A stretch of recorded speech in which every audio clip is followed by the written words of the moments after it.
Sans Thibaut Courtois, aujourd'hui, on est mort. Malgré la victoire, je pense qu'aujourd'hui, encore une fois, on a vu nos réels problèmes. Vu le nombre d'occasions qu'a obtenu Séville dans ce match-là, surtout en deuxième mi-temps. Heureusement que Thibaut Courtois était là. Défensivement, dès le début du match, on était à la ramasse, surtout d'Inusen. Il perdait des ballons, Séville exploitait facilement notre dos. En 2-3 passes, il était déjà dans notre surface. Heureusement que Jude Bellingham est venu tout calmer avec ce but de la tête. Magnifique but en plus de ça. À ses côtés, aujourd'hui, encore une fois, on a eu un ardaculaire pas terrible. À l'image de cette action du Real Madrid où le gars a le ballon dans les pieds. À ce moment-là, deux options s'offrent à lui. Faire la passe à Kylian Mbappé qui est excentré sur le côté droit. Ou soit faire la passe à Rodrigo qui est tout seul à sa gauche. Devinez à qui il fait la passe. Kylian Mbappé. Et pendant ce temps, sur le côté gauche, on avait aussi un autre fantôme, Vinicius. Ah oui, le gars aujourd'hui n'a servi à rien. Rien du tout. Et comme d'habitude, la circulation du ballon était très lente du côté du Real Madrid. En première mi-temps, je voyais de très belles choses. On essayait de presser par moment. Et en deuxième mi-temps, c'est un peu plus calmé. J'ai pas compris pourquoi. Et pendant la deuxième mi-temps, il y a Séville qui prend un carton rouge. Et par la suite, on a Rodrigo qui obtient un penalty pour Kylian Mbappé. Lui qui voulait coûte au coup de marquer aujourd'hui. Ça se voyait. Il voulait que marquer, quitte à être égoïste. Avec certaines actions, vraiment, les choix étaient catastrophiques. Il y a même une action où je me rappelle, il aurait pu faire la passe à Vinicius qui était bien placé. Le gars, il a décidé de tirer. Il a donné son gardien. Finalement, comme un symbole, il obtient son penalty pour battre le record de Cristiano Ronaldo. Et il le transforme 2-0 pour le Real Madrid. Finalement, l'année se termine sur un penalty, les gars.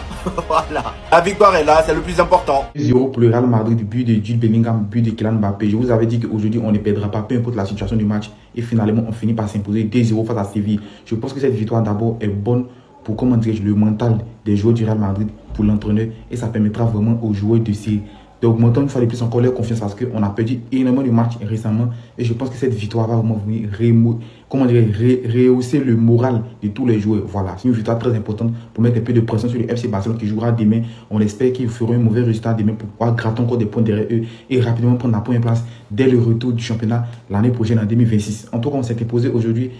Félicitations à mes joueurs. Vous avez vu la première mi-temps. La première mi-temps était un peu bizarre. Je vous avais dit que le match n'allait pas être un match vraiment exceptionnel dans le jeu et qu'on allait rencontrer des difficultés. Et c'est ce qui a été. Mais heureusement, on s'est imposé 2-0. La défense n'a pas cédé facilement. Et je pense que c'est le plus important. On a gardé les cages inviolées. On s'est imposé tranquille. Et je pense que c'est le plus important. On espère vraiment que demain, le Barça fera un mauvais résultat. Et on reprendra rapidement la première place à partir de l'année prochaine. Parce que même s'ils ont perdu là, il restera encore un point, je pense. Victoire. Et je pense qu'on va retenir que ça. Parce que la manière, waouh. Je suis pas d'accord. Alors, il y a des individualités qui m'ont plu là. Au niveau des attitudes. L'attitude de Thibaut Courtois, c'est le premier que je vais évoquer. Très très bon match parce que sans lui, on se fait probablement égaliser, voire on peut prendre 2 buts. Par la suite, je tiens à noter quand même le match de Jude Bellingham qui s'est battu sur tous les ballons sur le plan défensif. Parce qu'offensivement, c'est complètement différent. Contre les gars, n'hésitez pas à me donner la force sur YTB, je veux sortir le débrief dans quelques minutes. Abdé, ça va toi, dans le bien. Contre toute attente, il y a un élément qui m'a pas déçu. Voilà, on va pas non plus dire qu'il a fait un bon match. Fran Garcia, il a été plutôt potable dans ce match-là. Rodrigo a été très bon dans sa deuxième période. Il a été bourré de percussions. Ça n'a pas été le plus mauvais lors de la première mi-temps. Mais vraiment, ce qu'il faut changer, c'est ça. Voilà, Heusen, Rudiger et Asensio claqué nul 0 le match. L'animation offensive au milieu de terrain, elle est mauvaise. Il n'y a pas de créativité. Comme d'habitude, on va vous dire à chaque fois la même chose. En fait, avec le Real Madrid, j'ai l'impression que je me répète. C'est pour ça qu'au final, je ne suis pas heureux. Vous avez les preuves maintenant, non? Lorsqu'on vous disait qu'il y a plusieurs Cristiano dans le football actuel et qu'il y a un seul Messi là, vous avez dit quoi? Il partage enfin son record avec son idole de jeunesse, le gars qui placardait sur ses murs, CR7. Mbappé vient d'égaler le record de Ronaldo sur une année civile au Real Madrid, qui était de 59 buts. Et comme un symbole, cette photo a été prise en 2013, l'année même où Ronaldo avait établi le record. Et 12 ans plus tard, Kylian va le faire. Et pour l'occasion, il va faire la célébration de Ronaldo après avoir marqué son penalty. Victoire du Real Madrid 2-0 face au FC Séville, dans un match où on a senti que c'était le match du record. Il fallait le pousser pour qu'il puisse l'atteindre parce qu'il a raté. Lui-même, il était omnibulé par ça. On l'a senti quand il prenait le ballon, c'était pour marquer absolument. Quand on lui faisait pas la passe à la surface, il râlait. Arda Güler, carrément, lui, il se cassait même pas la tête. Dès qu'il approchait la phase de réparation, même s'il avait un meilleur choix, il a fait à Mbappé. Vraiment, c'était tout pour qu'il marque aujourd'hui. Et malheureusement, il butait. Voilà, il butait, c'était poussif. Surtout qu'en plus, en face, c'était un FC Séville plutôt bon. Tout le fait que Mbappé tarde à marquer a fait en sorte que Séville était toujours en jeu. Et que le match nul tenait juste sur les doigts de Courtois. Même à 10 contre 11, ça le pire. Et grâce à Rodrigo qui va déclencher le penalty, Kylian va pouvoir marquer son penalty tranquillement comme il le fait d'habitude. L'exercice que son idole maîtrise aussi très bien. Habite en fin de match, j'ai eu l'impression qu'il voulait que Mbappé dépasse même le record. Voilà, il voulait se faire des penalties à tout va. Mais au final, ça n'a pas été le cas. Il va juste égaler et c'est déjà très bien. Voilà. Madrid l'a aidé à faire le record. Là, ça l'a aidé parce que tout seul là, il n'allait jamais réussir aujourd'hui.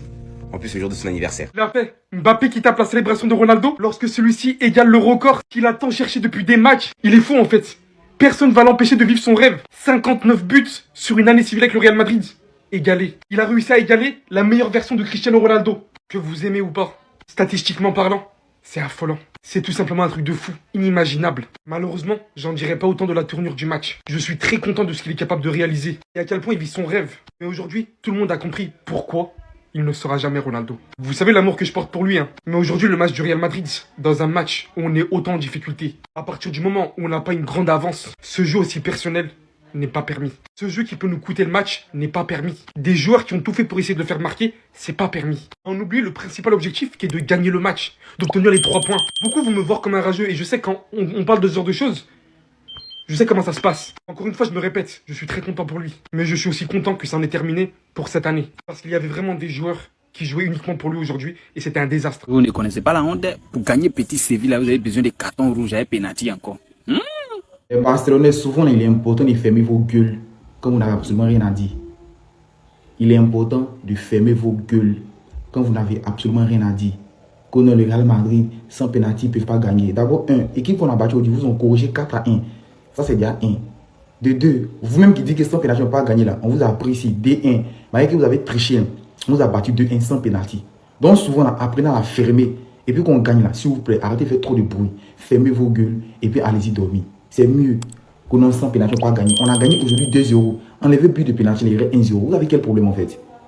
Il y a l'impression que quand il s'agit du Real Madrid ou bien de Ronaldo, les pénaltys sont anormales dans le football. Mais allez-y dire d'annuler ça dans le football. C'est pas pénalty qui a fait que votre Messi est champion du monde ici.